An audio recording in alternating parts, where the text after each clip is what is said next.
Gotta relax. This is Earth Radio. Now here's human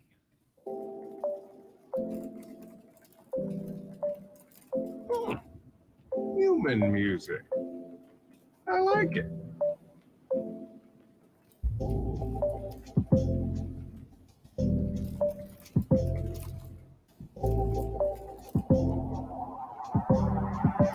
I like it.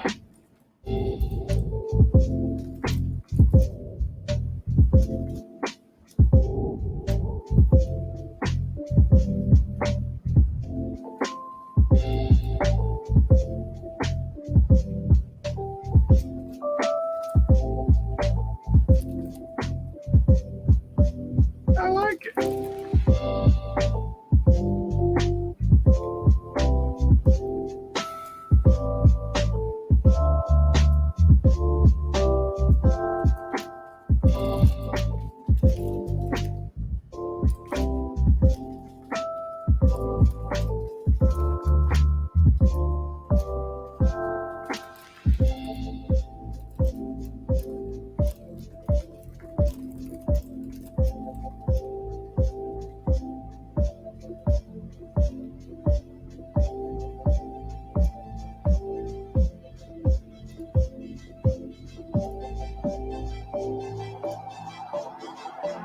I like it.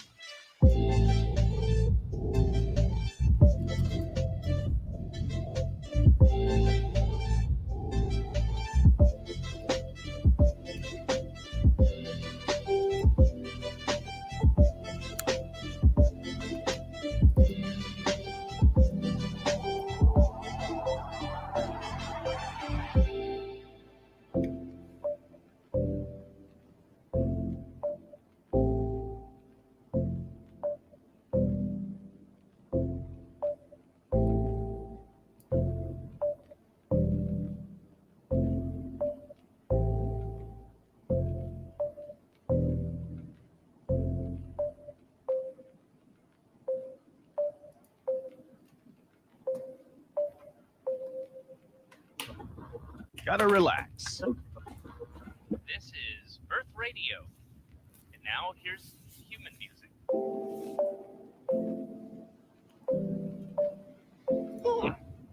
Human music.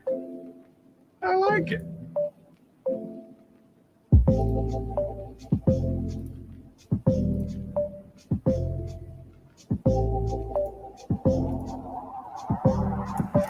I like it.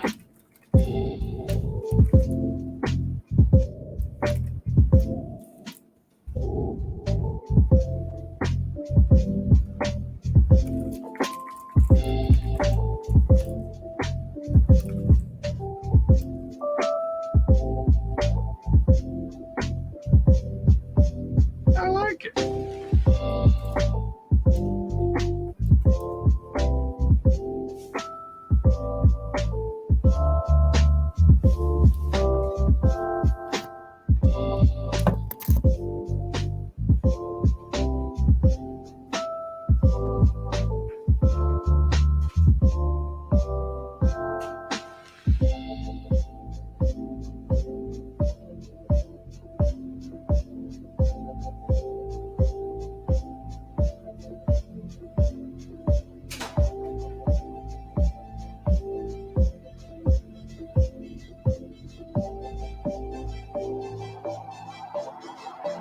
I like it.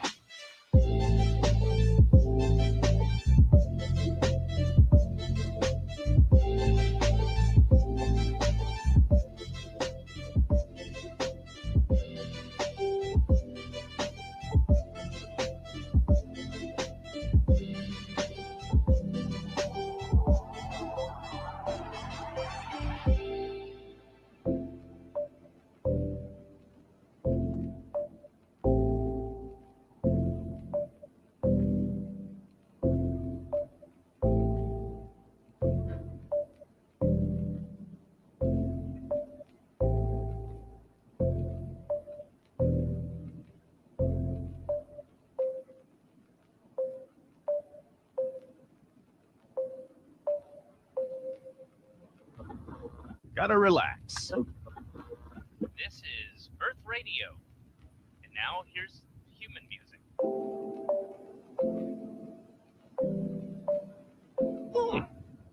Human music. I like it.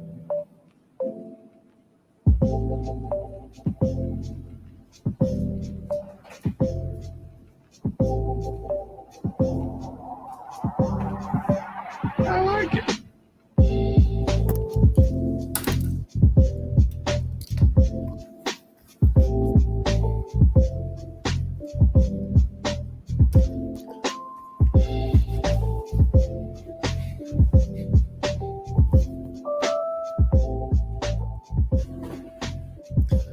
Alrighty then.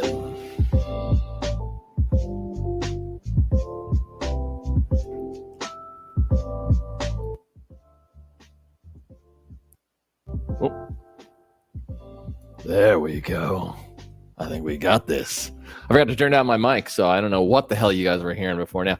Hello. Let's see here. Is the music too loud? Let me know, please, in the chat if you have a moment. Hey, how's it going? Greetings, my friends. Ian here with the Procedural Art Lab. Back in the studio. Well, I'm always in the studio. Today I have a power cord that's run from another room. You can just see it over my... There it is. Wait, I gotta figure out how to... There we go. Oh, the human body is amazing. I figured out how to articulate this backwards over my shoulder looking in the camera with barely any effort. That's right. Human evolution. It's doing its job. Anyway, the power went out in about half of my house, which is never good. I don't know if that's worse. I think that's worse when it goes out in your whole house, because when it goes out in your whole house, it's probably a problem out there. But when it goes out in half of your house, it's probably a problem with a sizable dollar sign attached to it. So we'll see how that goes. Got some people coming over this afternoon, but fortunately, the rooms with the internet and are unaffected, and I have also many an extension cable to my name. So far, we can get it done. All right, let's dive in and make some stuff today. Good morning. All right, let's see what we got here. Stream time. There we go. Let's go over here too. Okay, so what I'm doing here, actually, just occurs to me that I wrote myself out of a task right before the stream. I was planning on doing this, and then I had an idea to get it set up, and I got it set up, specifically rendering. So we've been figuring out how to render out batches of the Chill Mushroom Bros, which are a collection of generated mushroom images that have taught me all about various technologies, automating deformers, automating shape keys, shape grammars, implemented a shape grammar to use in the system, parenting objects to triangles within Blender. Oh my gosh.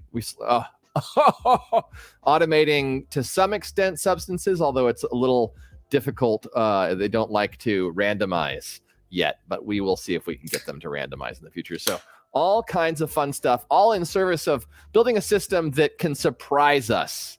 I don't want to build just I don't want to just make the thing that usually there's not something in my head. You know what I'm saying? I'm impatient, so I don't sit there and tell something. Oh, it's amazing. I want to build systems that will throw things at me, and then I can go, where'd that come from? All right, so that's the goal of my art practice, Voidstrummer. And you can learn more about it at voidstrummer.com, which will be updated for the Chill Mushroom Bros, which are getting a new name pretty shortly. Blender and Python is a beautiful combo, according to OGU. Yes, indeed it is. I'm going to mention this. Let's talk shop later after the show. Sometime, or come by the chat if you can. Did I remember to actually include a link? Yes, I did include a link to the show. That's key. That's key. If you want somebody to come to a thing on the internet, you need to link them to it. Otherwise, what chain are they going to follow to get there? All right.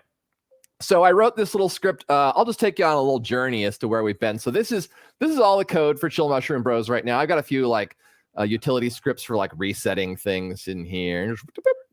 Boop, reset. So make that into a highly neutral mushroom. This is all the sorry, I got a message there from my partner who's going to jump in the stream shortly, and it got me a so this is all from the Primordia Saturnus version 5 line of the system here. This is my first of the mushroom generative system, which is pretty different from Cousins, but you may not be familiar with the entire history of the situation, so I won't go into intense detail. But suffice to say, Cousins is more of like a randomized Mr. Potato Head. This system uses some of those elements, but also plays with shape keys and deformations, and a lot of the materials get modified in this one, that sort of thing. So having a good time figuring all that out. So, but this is the system itself. We got the this is just the resetter right here, and then it's just like a few other utility scripts, but.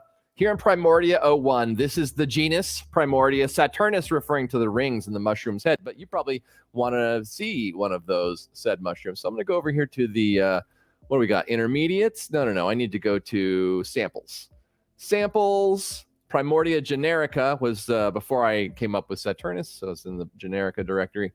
And then let me just show you the raw output of batch 14 here. So batch 14. I love all these esoteric names, right? Like batch 14. It just makes me feel like I'm working in some kind of secret lab somewhere. Hey, thank you, Diogo. Very welcome. Or you are very welcome to here. Blah, blah, blah. I have a hard time interacting with other humans, but we're going to work on it together. How you doing, Diogo? And how should I say your name? I feel like that's not the right way, but you let me know. All right, so I'm going to add Jamie to the stream. Hey, Jamie, how's it going, bud? Good, man. You? Yay! I hear that. I echo that sentiment, and maybe even a little bit more so. Can you move the mic a little further from your mouth, please? Yes. Thank you. Thank you for telling me, because I feel like every time I do one of these streams, it's either extremely loud or I'm like whispering, and it's nonsense. Is it when you go back to check? Is it the case that they're not balanced? I don't know. I think it seems like it's. I think it's balanced. I think it's just because it's a headphone mic, so it's just coming in hot. Piss poor. Regulating is basically what it is, I think. So let's see here. I'm gonna switch to one of these views where my screen is big, because I'm just about to open the Pure file with our 1,000 picks or so here. Awesome. Just to kind of give people an idea of what we're up to. So this is 1,000 of our creations here, rendered at like 300 pixels by 300 pixels, but in full path tracing, so that we can see what the system is spitting out. We can also assess the degree to which the system spits out garbage. And actually our garbage ratio is pretty low right now. You can see there are some of these guys here with I like to think they're shy and not trash, and I don't want them to feel bad about themselves. So I noticed that, like, I was trying to find ones that looked like quite a little bit more like beat, but most of them they're either content or maybe a little sleepy. Yeah. They are pretty chill. Yeah, they are. They actually, that's what I was thinking. I was like, they actually do have the chill portion of the Chill Mushroom Bros. This guy's extremremely chill. Yeah, man. He had a few too many sips off of the old dewdrop that fermented. Ooh, the fermented dewdrop. I was just going to say psilocybin tea, but I think yours makes much more sense. Okay, either way, he's feeling it. No. I think the fermented dewdrop is now going to have to be part of the canon of this world. Ooh, we could have one of them like with the little dewdrop coming down. They're like, sipping it out there for me. You gotta poke up your lips. That's right. I'm going to teach you how to drink the drop, little mushrooms. You gather, okay, you can't gather around me, but it's a good thing we're in a fairy ring together. So yeah, this is a system. So what we did, we're not of the mind that it makes sense for us to dump like 1,000 of these into some NFT marketplace and just have at it. We're much more interested in the exploration, and we want the the NFT side to just fund the journey. So our plan is we're whittling these down to our favorites. And this is just the first species. Now that we've built the system that can do this, we've got a bunch of ideas for enhancing it. So we've got this species, Primordia Saturnus. Blah, blah, blah. And then we've got 2 more species. I don't want to over promise, but I think they could be done by the end of the month. And we could start to see them trickling out in the next couple of weeks. I feel like something of a mustachioed nature maybe in the future, but I don't want to overpromise. So yeah, it just depends on how much we want to get into this next set, because the system is ready for us to basically populate with different looks and shaders, and even probably pretty quickly make different faces and different types of. We could even have a couple different cap shapes, like some of those mushrooms that have like the more wavy caps, like the chanterelles or the chicken of the woods, like something a little bit more like that, but still a stemmed mushroom. And then, just the various elements like we've been talking about that, would just be fun to have in there with them every once in a while. Yeah, we want to bring them out from time to time. It's fun to look at these guys that have like the kind of skeptical leaning away.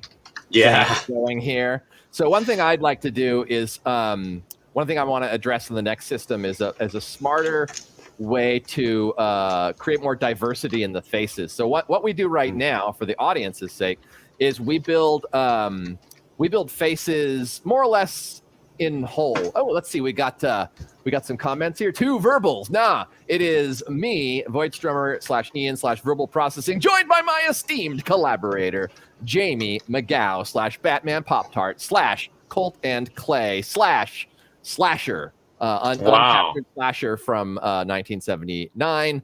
Like 3 years after he was born, something like that. You're forgetting one that you actually brought to my attention that I haven't used in a long time, which I think maybe we should bring it back. Which one? Old Jaime. Oh, Jaime. Oh, he's here. He's going to make some octopus. It's going to be beautiful.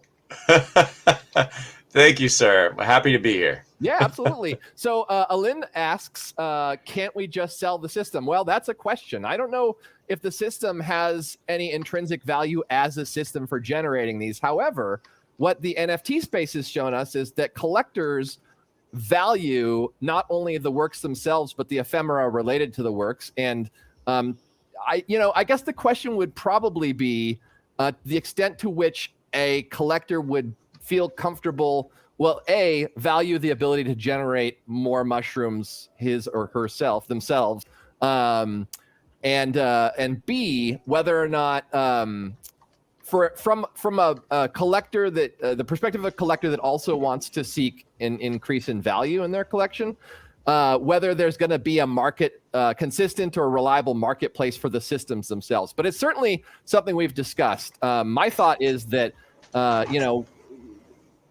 we offer up the best of the best in Primordia Saturnus, and as we develop a following around the mushroom systems that we're building, we'll eventually encounter collectors that would be willing to entertain the possibility of owning the system itself for a particular species. So it's something we're open to, but we just don't know what the feasibility is. It's like, if you're selling a yacht, you need to talk to people that want to buy a yacht and are in a position to buy a yacht, and even that's a much easier to identify market than the people that want to buy Blender /Python hybridizations. Yeah, I mean, I think there are definitely, I've noticed that it seems to be that I don't know if it's companies, maybe it's individuals that want to curate NFT art and they want to hire people who know how to do it. And so that these sort of collectives or these groups are being, I don't know if I should say that they're being formed, but like they're congealing. There's definitely around the smell of money. Yeah, exactly. So that's not why we're doing this. I mean, for me, if anything, it's like this is an outlet to collaborate and to build something that I think is unique and fun, Yeah. and really take advantage of all of Ian's work, because he's the one who's built this system, and I see the potential and so many possibilities of fantastic artwork to be created through it. And this process has actually really pushed him even further, because what he had out of the box with Cousins was already fantastic, but like we've since sort of departed from a lot of that, because this system and the look that we wanted to develop for these required new development and a new process, which is could it be its own system in itself. So the good thing is the point is, and I think this is a shared interest, is exploring the possibilities and seeing what we can do and make, and that's really our goal. And then if like a really cool company or person came along and was like wanted us to make something for them and it gelled with kind of what we want to do, I can't say we'd be opposed to that, but that's definitely collaboration is awesome. Yeah, so it's not the motivation. And I know for you, speaking on your behalf, because you've said this, you are very motivated by the sharing aspect and the communal aspect of making things like this. So I know that you've talked about just offering these sort of things, not necessarily the whole system, but portions of your work to the community, because people that want to know, I'm ready to answer questions and then ready to sort of mentor and guide and learn from other people. So it's that opportunity really comes from us just building a community around it and letting people know we're doing it. And I think that, one of the things that's advantageous about the commercial aspect, in spite of the fact that it's kind of not my main thrust, and it just, like in order to be a successful entrepreneur, you have to really love entrepreneurship, in my view. You have to really like the activities around it. And I just don't, but I understand them to some extent.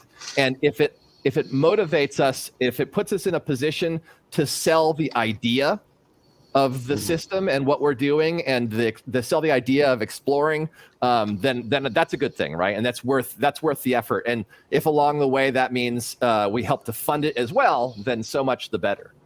Yeah, absolutely. So Diogo, if you're still there, tell us about your Blender Python combo action, because Diogo was hinting at that in another chat that I'm in with him earlier today, and I'd be curious to know what he's up to. Now, Alin, NFT Evil Ape dude. Evil Ape. Oh, is that referring to the Bored Apes? Creators of Bored Apes? So Alin is saying that Evil Ape has disappeared. I don't know. That sounds ominous. I'm not sure what. Like, do we mean like disappeared like nobody knows, or disappeared nobody's talking? You know what I'm saying? With the site Twitter and 2.7 million. Whoa. The Bored Ape site? Hold on. Bored Ape Yacht Club. Well, I don't know if it. I mean, the site is still there. Yeah.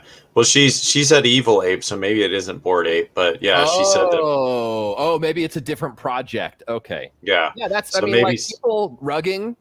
If you're not familiar with the terminology, to anybody that wants to know, rugging is where you get a bunch of people to buy into a project on the promise of it. On the promise of it going big or mooning, as they say. The increasing moonshot value by 10x or more.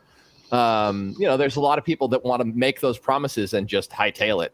Yeah, there's going to be vultures and scammers in any endeavor that is, newly minted is profitable. And this universe is so new. It's it's even communities that are large and have a good following are not that big. There's a lot of things that look legit and a lot of projects. I mean, we've talked about this. I get invites, and I'm sure you do too, multiple times a day, every day for NFT projects that are basically, the first hint is that they're dropping soon and they've got like a floor price of this and we're giving away so-and-so. Basically, and you have to be really careful. It's difficult because even a lot of them put the verified check mark if it's like an OpenSea thing or whatever. It's really hard to validate some of these items or purchases or NFTs. So it's ripe for abusing the fact that people don't really know about it, and it's hard to find out. And even people that are like kind of decent in everyday life can be completely different. when it comes to money and the internet. They can convince themselves that it's just business, man, just trying to make a buck. And if somebody's dumb enough to buy into this stupid thing, you know, that's their fault. And it's like, whoa. So, Lynn, I'm not sure. I can't easily copy paste this this comment you made, but I want to look at that link. It's a Vice article. Inventors spent millions on investors spent millions on Evolved Apes NFTs. Then they got scammed. So Evolved Apes is that not connected to Bored Apes? Yeah, because the mutated ones are the Bored Ape ones, right? But I don't think that's the Evil Apes. That must be a different thing. Evolved Apes NFT. So I could probably just find this on Vice. Yeah, here it is. Yeah. Yeah. This is a bummer because it just makes every potential buyer that much more nervous about getting in any project. I mean, which is part of the reason. I mean, you know, mostly the reason is I'm not passionate about it. But part of the reason I'm not chasing these kinds of, I'm not following like what people are doing with like financially motivated NFTs is because it's a ton to keep up with. I don't really want to have anything to do with trying to sell somebody the idea that they're going to get rich, right? Yeah. I feel like if you're doing a project where you're putting that forth in this space, you are automatically, you know, we have to be suspicious of that. We have to call that out as bad behavior because they can't promise that realistically. They're taking advantage of the fact that things are going wild right now. And that, like, you know, we're still very, very early in NFTs. And if this continues to be a thing, then we're going to continue to see these types of scams, and we're going to continue to see the systems that make them possible evolve, and we're going to continue to see tons more people coming in over the years. And it'll be interesting to see if there's still room for people to make cool pictures and fund their art practices, or if everything sort of ends up having to be like this elaborate financial construct. Yeah, because the thing is, it's one of the big reasons that I really like, you know, that we're going to be minting our work on Hicket Nunk is, and what you've experienced, I'm sure, because you actually have collections, is like it doesn't have to be this super crazy high investment value to appreciate and buy somebody's art. And I think that so many people are in this and saw the potential in it and have dropped out. And it doesn't have to be that way because, I mean, we've had some success in the world, but I mean, it's really hard to keep going and be looking at it from an aspect of like, oh, I have to make a bunch of money from this to make it even worthwhile. When you could make some money, and then, you know, it's also a lot easier of a reach for people, you know, like there's so much art that I would like to buy, and I have no money right now, especially, but I still would invest in it, knowing the type of people I'd be supporting are probably like me. And, you know, it really isn't that much. And it's a really cool. Yeah. For like 10 or 15 bucks, you can say, I dig it, man. Keep going. Yeah. And it's like such a nice in between than these like whales and investments. And it's just like there's a lot of great potential there, but it's like, you know, it's the idea that these people are going to get wealthy off their NFTs. It's like, I think that's really dwindling now, especially the hype is still there, but it's like, you know, it's only certain select handpicked people, individuals. It's a lottery at this point. So it's like this whole and this whole produce 10,000 and everyone's going to trade them. And it's just like, that's going away, man. That's just not going to be a thing anymore because not sustainable. Yeah. And there's too many damn projects that people have bought a bunch of and that they're just trying to get rid of now. Like the floor price dropped and they're just trying to even make any of their money back, not even a profit at this point. Have our Mad Cats appreciated at all, or can we pretty much write those off? Oh, I haven't even checked, but at least in the last couple of weeks. But the last I had checked, they're pretty much they think they only sold like 2,000 of their volume, which seems pretty common for even the biggest projects, or besides like CryptoPunks and Bored Apes and stuff like that. About 2,000 is generally their average sales, and when you have 8,000 left of them, there's no demand. So it's like it's just people.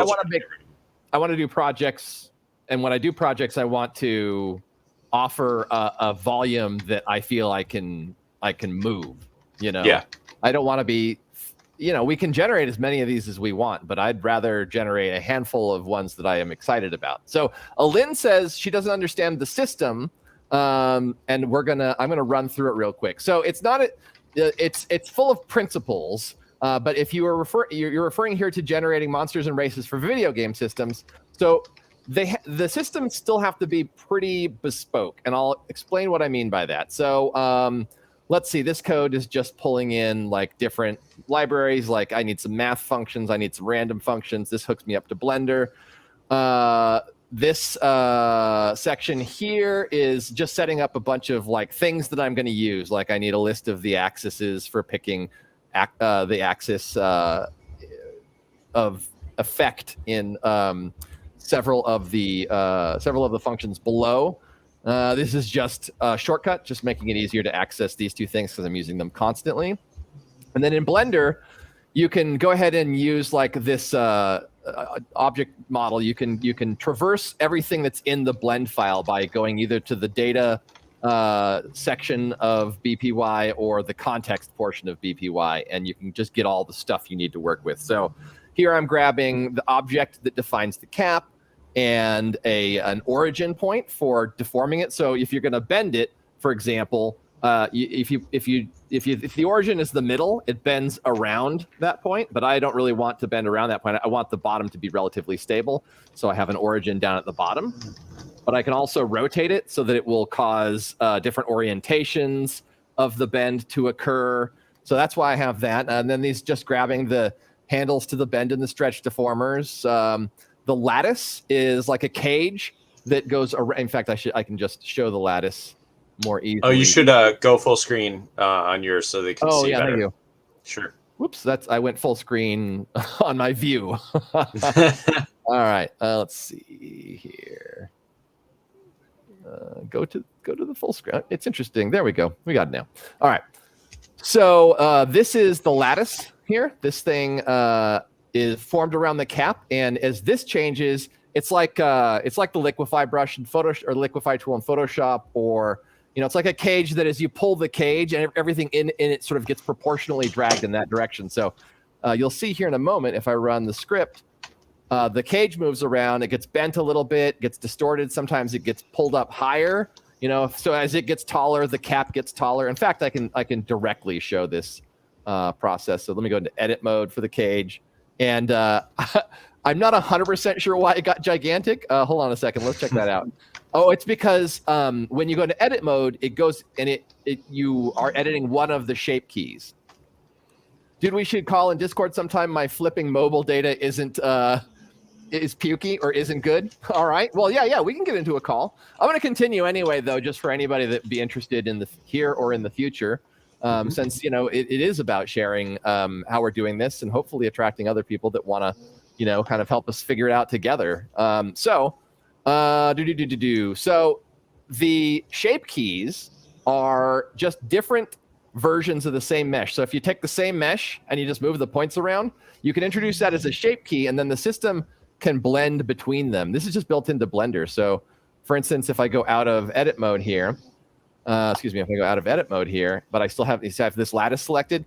Well, I have these different shape keys. For the cap, it's just tall, short. That's the only one I have set up right now.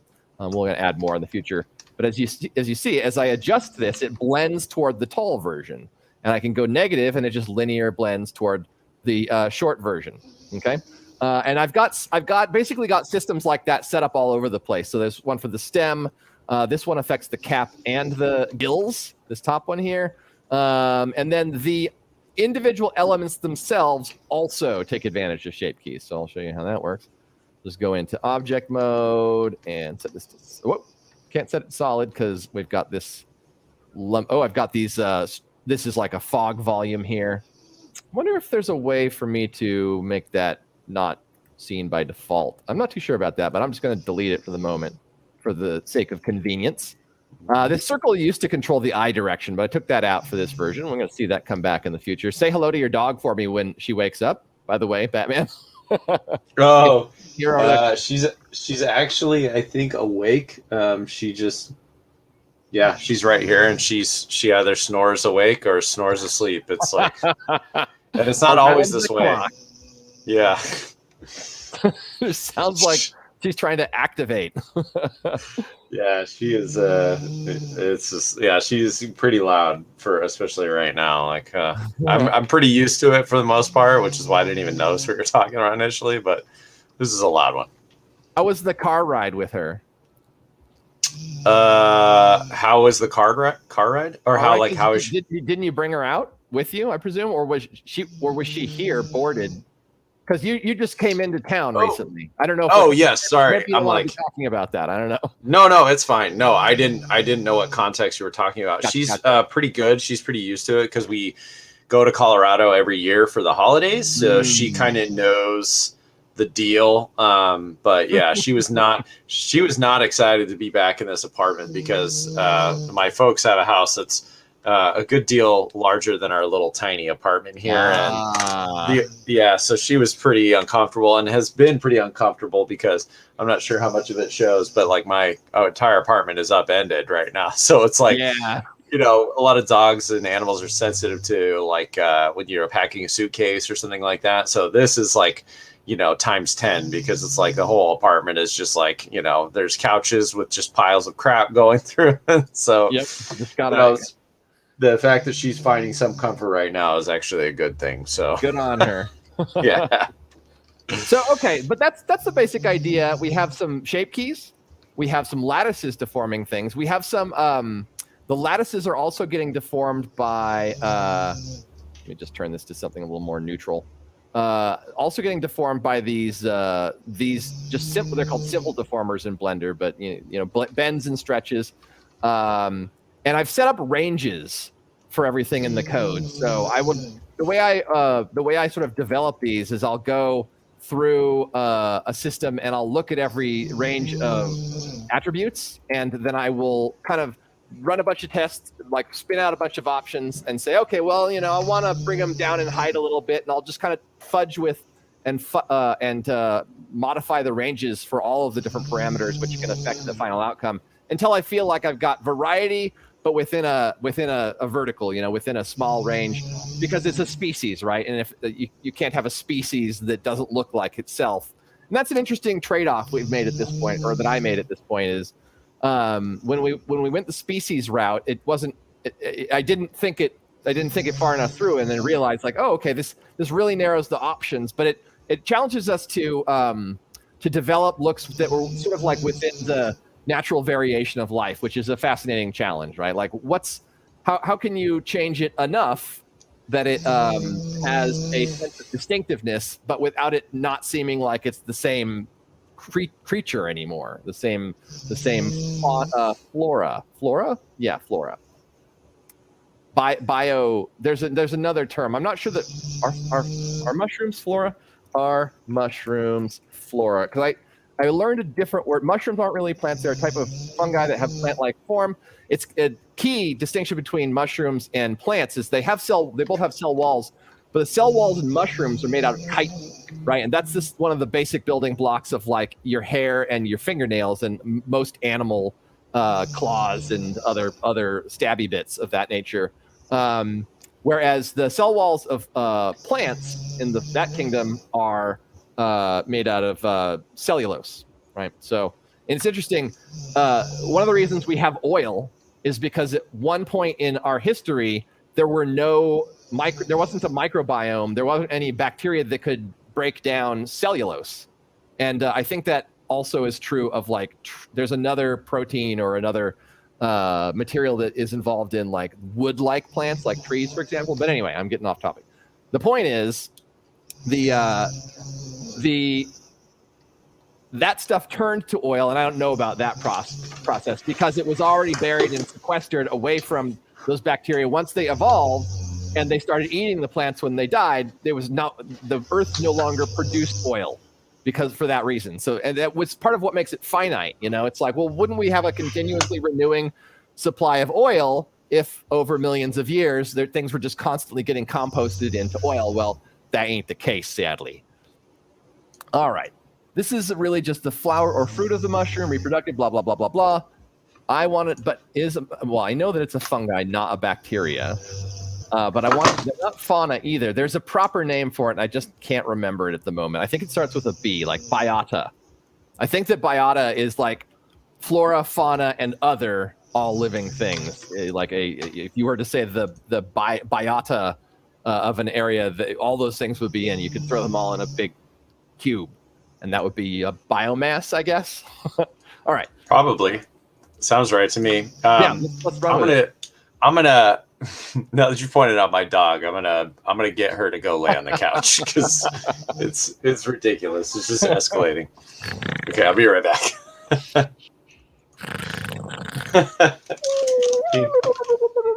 Okay, so just to quickly finish running through the code for Alin's benefit and the benefit of any future viewers. Oh man, time is super flying today. What time? 36 after. Great. Okay, so we're just capturing all the stuff we want to work with here: the eyes, the stems, the caps, etc., etc., etc. And then I'm not an amazingly experienced coder. I have been interested in coding since I was like a kid. I've just never gotten very good at the organized part of it. So if you're a coder out there and you want to mentor me, you let me know, because I could probably use a few pieces of advice. But I'm getting there. So I just have a function that does all of my variations of the environment and I think this one might do. No, just the environment and the lights. And a lot of these are just like, hey, I have a collection over here of n number of things. For instance, I have in this lights collection, I have all these collections with different names. And what these are is they're named to match the background. So I have a system that picks the backgrounds, make selected, blah, blah, blah. Set the environment. So this is picking the environment here. It's just going and getting a list of worlds where Blender stores the environments. And it picks those and then automatically picks the lights that match, et cetera, et cetera, et cetera. And it just goes down the list, bend it a little, stretch it a little wrinkly, a little taller, a little shorter, whatever the case is. All the way down through here. Oh, okay. We got the eyes and the lids and I'm quite proud of how that works, though. We won't go too much into detail on that subject, but what we did is we stuck the eyes and we made them match the position of just a couple of quads in this element of this part here. So, for example, if I switch over here. No. What am I doing? I need to pick a thing that I forgot what it is. And so I will do this weird talking until I remember what it is. And if it takes forever, that's what we got to do. Okay, I remember now. All right. So whatever I do, I cannot let Jamie talk. That's the main thing. Well, I have nothing to add. You're going through it. You're exploring the concept of what a mushroom is. I'm just over here sculpting a gourd and enjoying the show myself. So. Yeah, bring us your gordito, bro. To explain why Jamie is sculpting a gourd. Gordito means fat boy, right? I think so. Yeah, little fat. Little fat boy. Hey, gordito. Muy excelente. All right. So I'll just reset my scene, which just neutralizes all of the different values so we can get at things. And so where the eyes are actually mounted to these triangles, which is something you can do in Blender that I'm not aware of being able to do in 3D Studio. Maybe it's possible. I never thought to look for that feature until I found it in Blender. But what this allows us to do is in this neutral position, the eyes are floating right out here in space, right? But if I go down here to my shape keys for this element and I pick, say, stems J, and I start to dial that up, you'll see that the eyes start to fly into the face there. And then they get properly situated right there where they belong. And so what this allows us to do is by moving those panels around in each shape key, we can declare to the system, this is where the eyes go, right? This is where to put the eyes. And it also allows us to do fun stuff like blend them together. This is not a great example. Not all situations work, to be fair. Like not all blends work, but generally speaking, or maybe generally speaking, I've discovered a bug. Oh, I have. This is a bug. Oh. No, that's good. That's good. We found. I need to make a note of this. So this bug, you know what? I was half anticipating this as I started to talk about it, and I realized, well, wait a minute, hold on a sec. I'm seeing this in a new light here. So I'm gonna make a little note here before I forget it. Let's see, issues, and then I'm gonna note. Let's see, eyes don't blend properly over multiple shape keys, and the reason is this shape key here. This is the basis. Everything is being compared to this, and then they're okay. So like this exact lattice of elements. Let me go to the wireframe here. So every single one of these points in the order that they are listed in the data structure behind the scenes that holds all this data is particular to this set of shape keys. Meaning that if I switch to another shape key, it's the exact same order and the exact same topology, meaning just like the sort of, well, topology in mathematics has a slightly different definition. I don't think I'm qualified enough to explain it. So topology might not be the perfect word here, but for purposes of this conversation, topology refers to the specific interconnectedness of these points, edges, and faces, right? So the order they're mixed in and all that fun stuff. The shape keys are all based upon that exact same topology. And so for each point in here, it says, okay, well, here's the basis point. You know, we'll use, I don't know if you guys will be able to see it, so I'll use a face here instead of a point. The idea is the same. So here's a face. Now, from here, the difference between basis and stems J, let's see where that thing went all the way down there, is the vector or the line that you can imagine that would be between each of these 4 points in this position and each of these 4 points in this position. So it creates like this path. Like being more stems J means going down quite a bit from the basis. And so what's happening is when we blend, by having these eyes way out here in the basis, when we blend them down into position, it works fine for one, but it's trying to add a second helping of moving those eyes this same distance when you start to add another head, or excuse me, another blend here. So the idea is you have a bunch of different head shapes and you can blend them together to create novel head shapes. It turns out if you sculpt entire faces with all the parts in place, it's not that fruitful. It's okay. We've definitely seen some benefits from the results. It's not amazing. So we're going to be doing it differently in the next version, I think. But still, we will operate on these basic principles. So what we're going to do, though, in order to address this issue, is I'm going to actually move this much closer so that the relationship between where the eyes ought to be, it makes a little more sense, right? So now, it still may cause these eyes to drift down into the below the map here, as it were. But we're going to test it out. It should be improved at least at this point. And this might be a problem that I'll have to really get my head around. So it looks like I've broken it because look, those parts are now inside the mesh somewhere. Yep, there they are. I don't even see. Oh, their eyes are way back there now. Oh, these are old ones.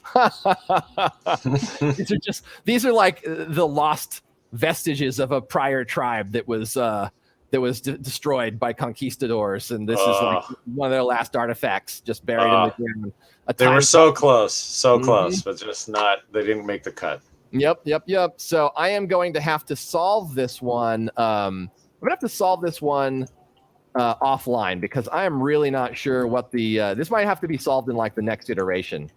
We didn't catch it though during development, I think, because my system is set up to be pretty subtle. Like it'll give you all or most of one shape and then just a hair of a little bit more of another one. So we definitely have results that have missing eyes. So this is probably going to explain part of that. All right. Okay, getting back to, I think we I guess I need to have specific questions to answer to go further on this code here, because it doesn't. I don't think anybody would have fun if I just sat here and like, okay, now 4KB and craplattice.sk key blocks. But if there are questions, happy to go through them. Well, as somebody who doesn't know coding at all, so seeing and understanding the process of what's happening, at least to a layman's point of view, so one of the things that we discovered early on when we were initially using Cousins was that these shapes we initially had for Cousins was a Mr. Potato Head grab bag that it was randomizing and populating. And we we're just not feeling that great about how the features were stacking, even though you had found really nice options for a plugin that actually blends in some of the shapes that you can place on a face. So as Verbal is showing here, like this is an example of that system and play working on the kind of the Weeble style model, which is great because these are all items that are, it's sort of like a toy, or if it's something that has pretty defined parameters in terms of the start and end of each piece, then it works great. But with these guys, we just realized that look was not really, it just wasn't hitting the mark, and we didn't really know what that mark was initially. But we just learning. So we had to find that, but we knew it was like starting to look towards things that basically like, oh, these guys, their features are not planted on, like it's pretty subtle, and it has to be organic. So in order to figure that out, we realized we couldn't use Cousins in the same way, and we had to start using shape keys to basically be able to morph in between each type of shape and face. And then Verbal started figuring out how to make these things populate together, and also using the lattice system and stuff you've already explained. So that's the difference between this and Cousins. And at least in the initial phase, there's a lot there's a lot more to it than that. But that was the branch that got us to where we are, and why this is so much different now is because it forced us to, we couldn't use Cousins in that way because we couldn't just populate a shape with features. It had to be, this has to be all one shape with other features, other caps. And then those shapes have to be diversified by the lattices and the backgrounds and the lighting and other external elements to make them organic and unique. And we're still struggling with the fact that they're, even in a population of so many, there's definitely uniqueness, but they're not super unique, but that's a balancing act. Go ahead. I know what you're going to say. I was just going to say, that basically the fact that we're going to be releasing multiple versions of these, and that these are all sort of the same species of fungus, is what actually is good, because they should have a unifying factor. So the part of us that's like, no, they need to feel like there is nothing tying these together, even though there's a full system tying them all together, which is really cool, and that's the beauty of this work is pushing it. So it's like, it feels, the word is bespoke, I think, right? That we always use. That's exactly right. That they are absolutely unique and do not feel in any way part of a system, but they're fully developed by a system that's been developed by a human. But we will find that niche, and we're, I think, arriving soon, at least at the middle ground in between what is unique and curating the collection, and what is the same, which is fine that it's the same. It's all about the exploration. So the Chill Mushroom Bros is like a project that's designed to provide like a inertia in the direction of seeing what's possible. And the fact that it demands like a more organic blend between the shared features, it means that it forces us to innovate as we go along with each new species, and it'll become the basis for other projects in the future, I think, as we learn what's possible. And God knows what the what the next iteration will be. Yeah, I mean, there was a part of me that was feeling bad because I was like, prompting Verbal, like, I would love to work with you and use this fantastic system that, we're all seeing the results of. And also, that the guys at Modern Weirdos were using to develop something every week. I've shown people, by the way, our idols that are actually here in the background. Oh, cool. Yeah. That were not initially idols. They were just the artifacts of space or ancient astronauts and ancient aliens. And then you guys, during the stream, I wasn't there, decided to make these idols, essentially Indiana Jones style. Yeah. And they are fantastic. And had people inquiring, like, when are you going to put those up? And I was like, well, it's not really the point of what we're doing, but we are working on it. And so... Well, we got a few listed on Hen now. We tried to give some away, but we failed to give them away. Oh, geez. Okay, yeah. So we'll have to get after that. We did a giveaway, and I set up a form and invited people to just like, hey, send us your address, and we'll send you the stuff. But no takers so far. No takers, yeah. We can't give these away. Free NFTs. If you're watching this in the future, go to cautionaryfails.com or modernweirdos.com, but ignore the scary message from Google because it's bullshit. And get in touch with us.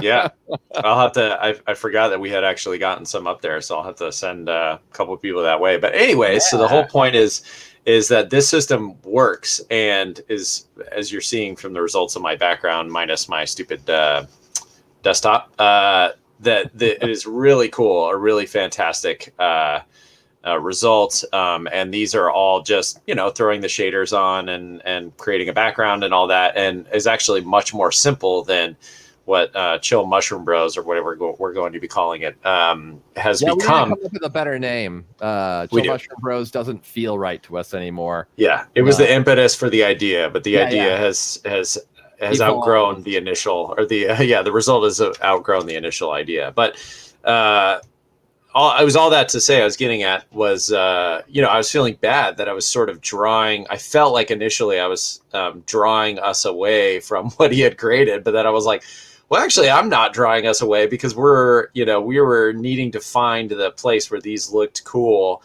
and we hadn't. And so it was like, well, the want to find what we want to make is drawing us away from the system currently. And, I think as you've outlined, it's forced you into a lot of corners that you've had to get out of, but better for it.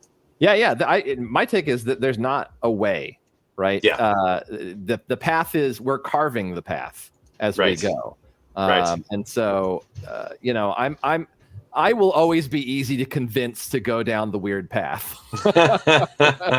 By the way, hello, Sketch. Glad you could make it. As a loon, I'm doing Deece. And yourself? He said loon. He called us loons, so we are. It's he knows true. us. I've known Sketch for a minute or two, so I don't know him, but I like him already. He's a decent fella.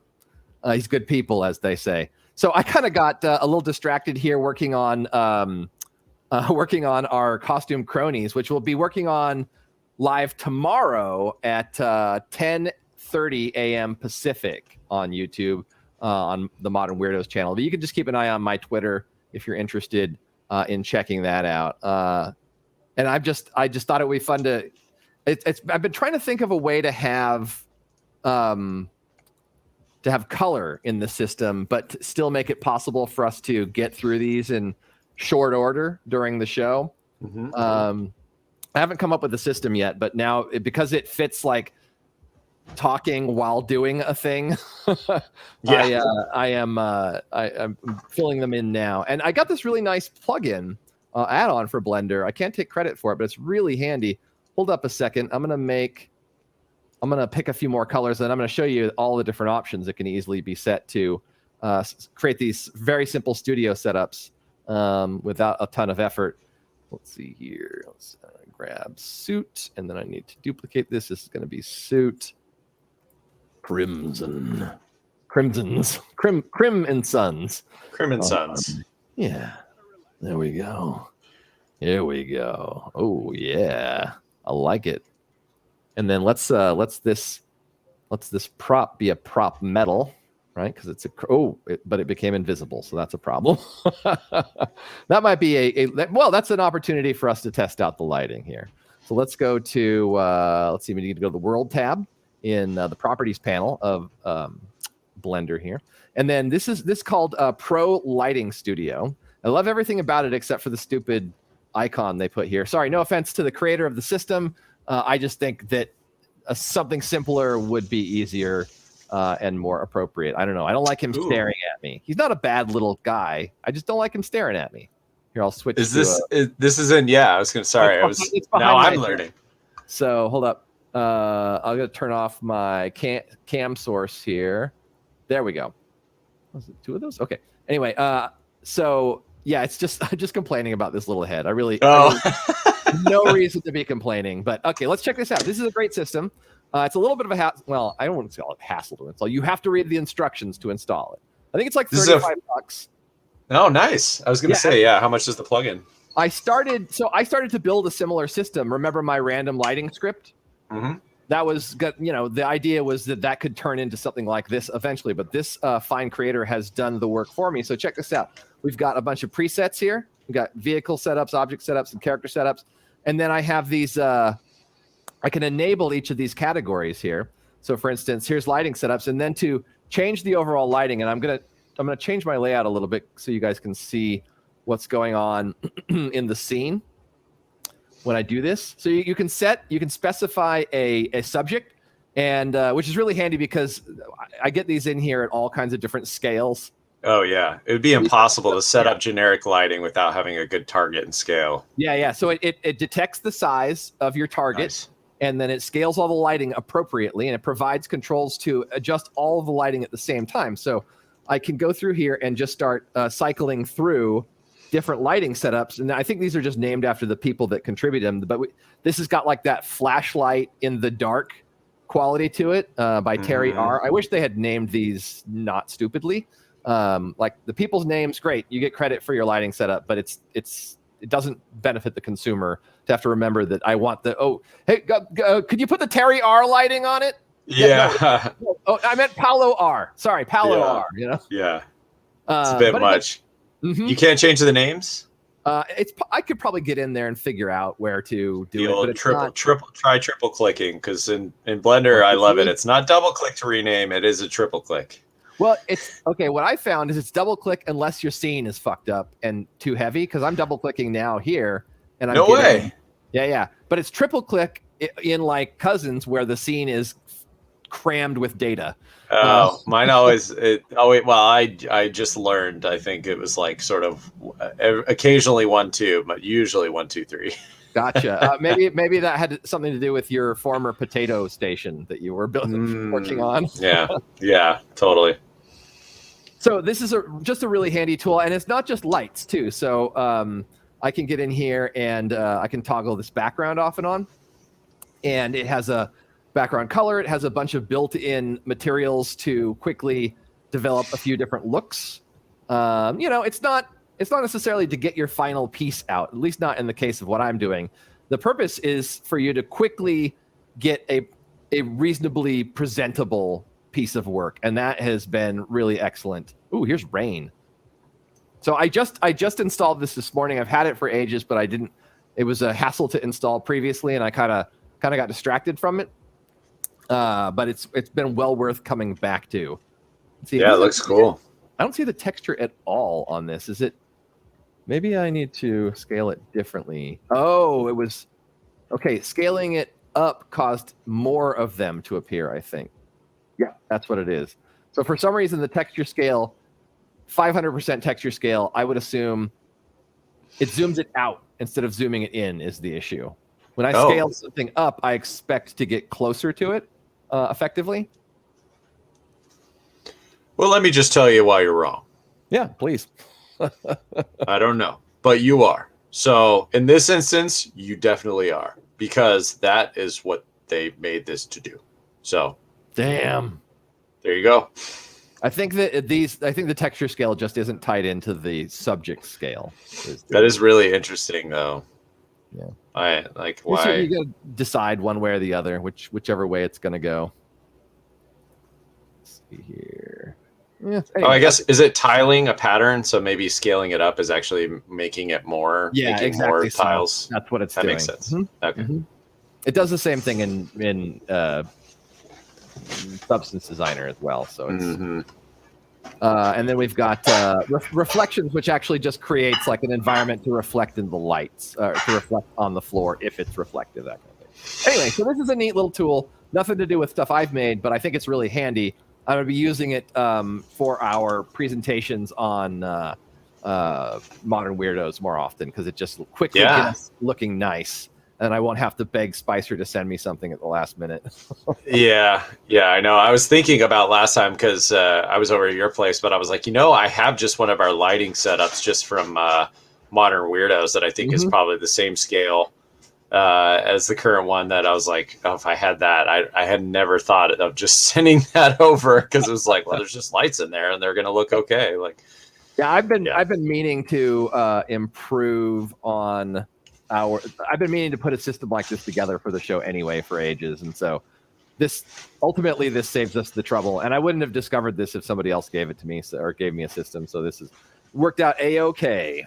Yeah, cool. Right. All right, well, let's see. I think we've been going for a hot minute. What time? Yeah, is it's about an hour. I think. I think it might be you're in time to here. ramp it up. Okay. That was a good time, though. I had fun explaining and talking and just talking about what's what, and I'm trying to explain what I'm trying to say here, but having a good time putting these things together. Yeah, no, I'm glad, man. And no, it's always fun. I think it's great to have these sessions going, just if anything, to not only just sort of work through what you've created in here.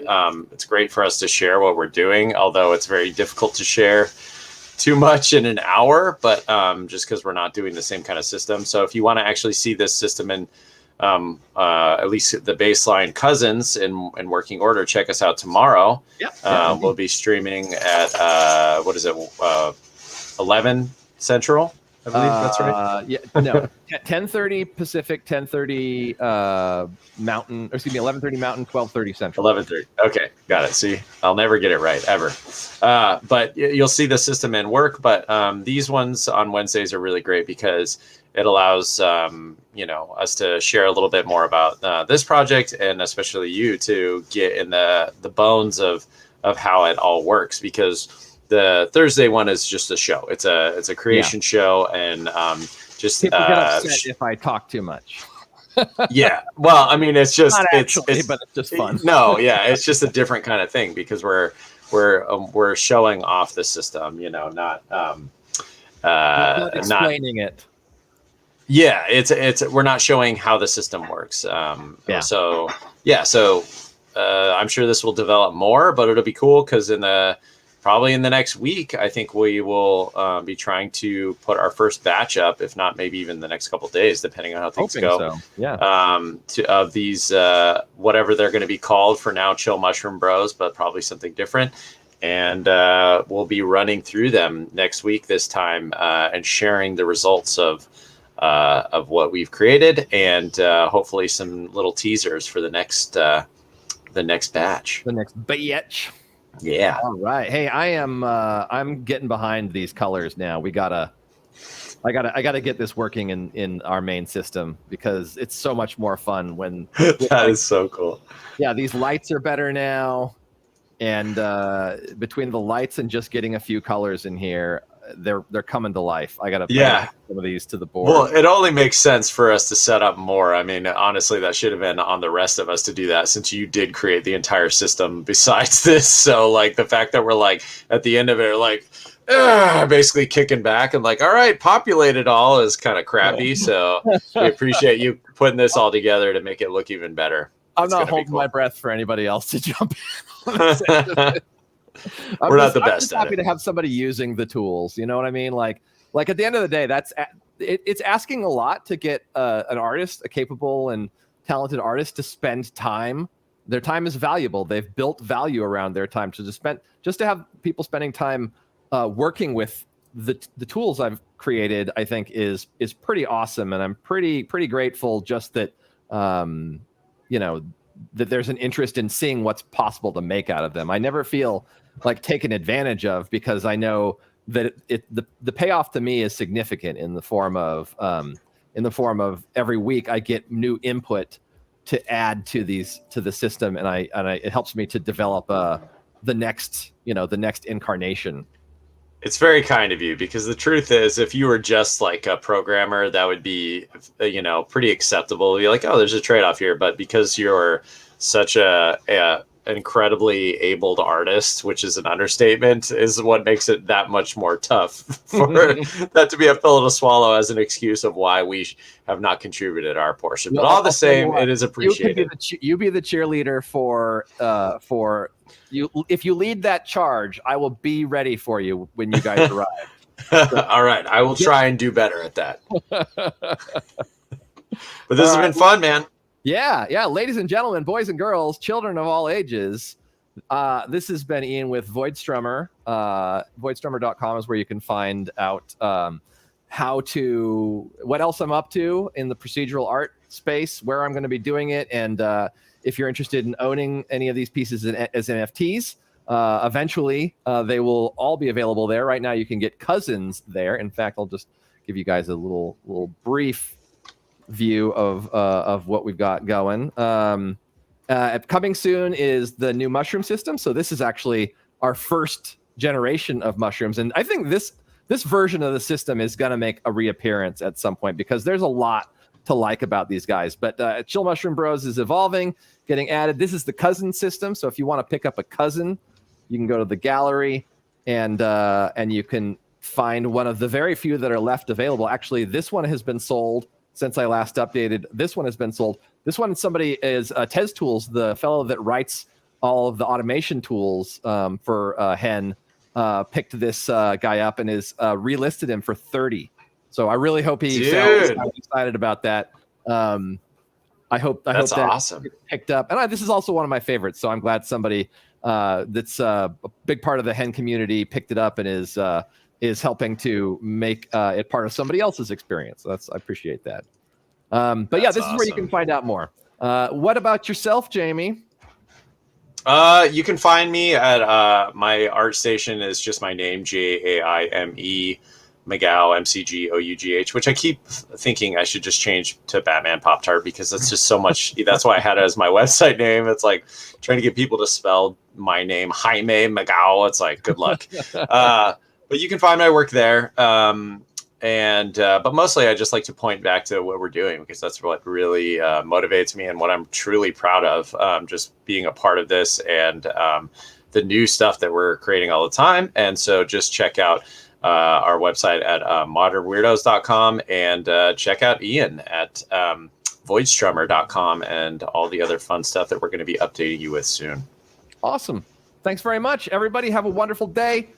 You guys see ya. Yourselves. Don't get in any trouble. I don't want to have to bail you out of prison so that you can come. Just to the a small amount. time. Yeah. A reasonable amount of trouble, please. And until next time, my friends. Adios. Cheers.